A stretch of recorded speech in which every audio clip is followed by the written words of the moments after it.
Le mystère de la salutation des chrétiens célestes. Les chrétiens célestes ont la particularité de se saluer avec le mot Alléluia.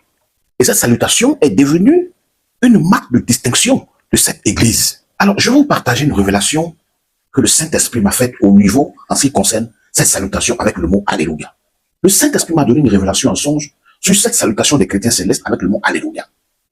Le premier passage biblique qu'il m'a donné est Luc 1, verset 28, qui parle de la salutation adressée à Marie par l'ange Gabriel quand il est venu lui annoncer la naissance de Jésus-Christ.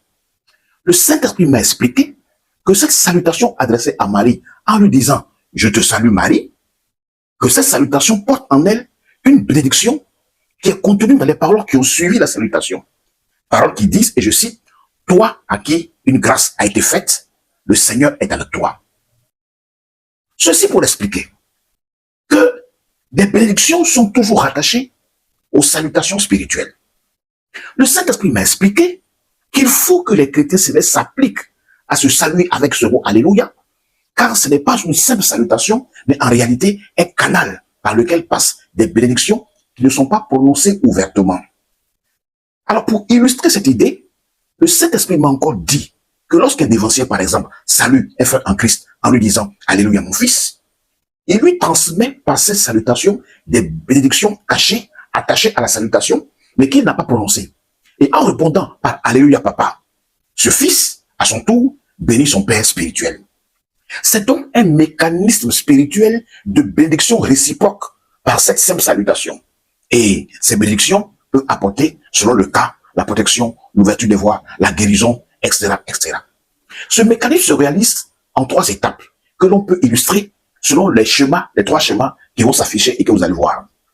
Première étape, par la salutation avec Alléluia, le frère numéro 1, en disant Alléluia, loue Dieu et le bénit. En même temps qu'il salue son frère, et en même temps que sa salutation est accompagnée par une bénédiction que reçoit le frère numéro 2. Deuxième étape, à son tour, le frère numéro 2, en répondant Alléluia au frère numéro 1, fait la même chose parce qu'en même temps il loue et il bénit Dieu, et en même temps il salue son frère et lui adresse une bénédiction. Troisième étape, Dieu ayant été béni par chacun des 2 frères, à son tour, il bénit chacun des 2. Et donc, voici effectivement un mécanisme tripartite de bénédiction.